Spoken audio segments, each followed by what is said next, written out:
राजखान्थियाव एबसुनि बारग' आफादगिरि दिपेन बर'नि आगान।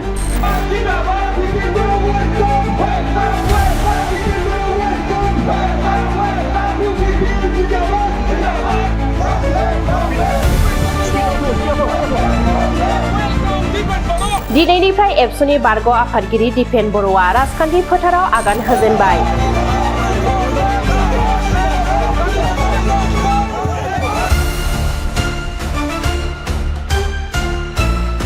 मैया थामहिनबा थांनाय 13 मार्च खालि एबसुनिफ्राय बिदाय लाखांनायनि उनाव प्रमद बर' दैदेननाय इउपिपिएल दोलोआव हाबो दिपेन बर'आ।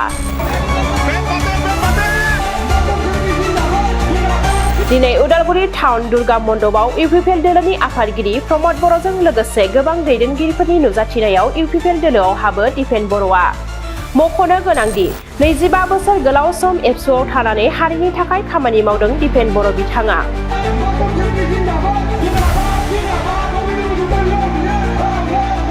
बर' हारिनि जेंना जेंसिखौ सुस्रांनाय, सोलोंथाइ फारसे जौगानाय, हारि जौगानाय, समाज फोसाबनाय बायदि बायदि बिथिङाव गावखौ बाउसोमनानै खामानि मावदों दिपेन बर'आ।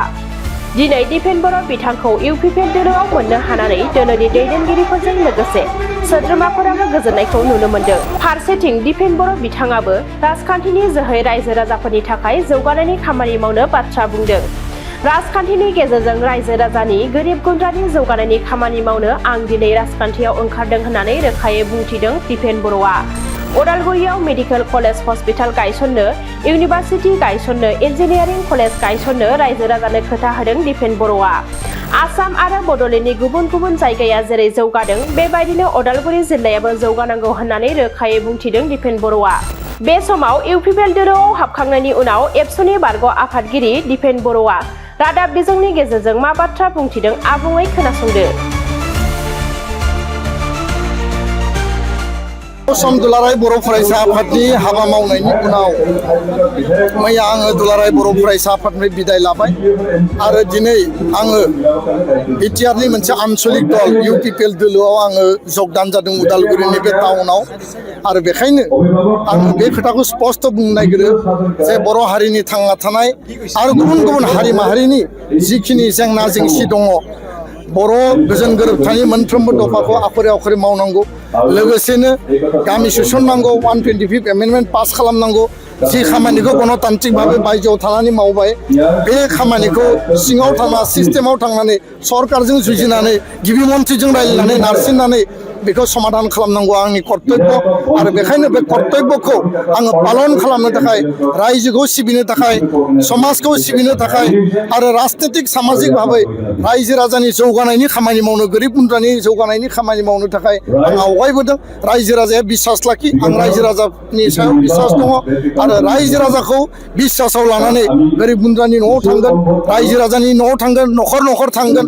आरो आङो बे खोथाखौ स्पष्टयै बुंदों जे उदालगुरियाव मेडिकेल कलेज हस्पिटाल गायसननांगौ, उदालगुरियाव इउनिभार्सिटि गायसननांगौ, उदालगुरियाव इन्जिनियारिं कलेज गायसननांगौ।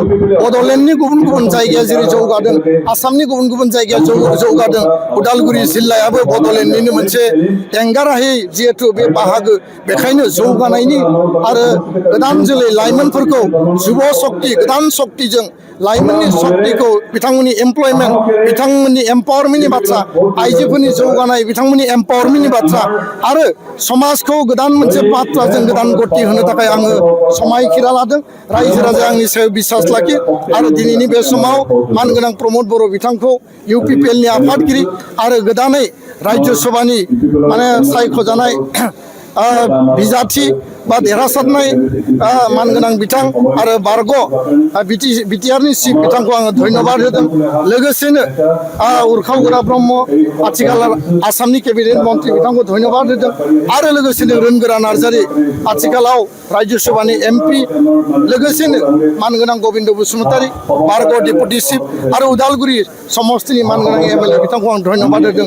बिथांमोना आंखौ गावनि दोलोआव बजबनानै लाबाय। फैबाय थानाय समाव हारिनि सार्थनि थाखाय, समाजनि सार्थनि थाखाय, प्रत्येक रायजो राजानि सार्थनि थाखाय आङो गोसो होसारनानै हाबा मावगोन। बे आंनि थांखि।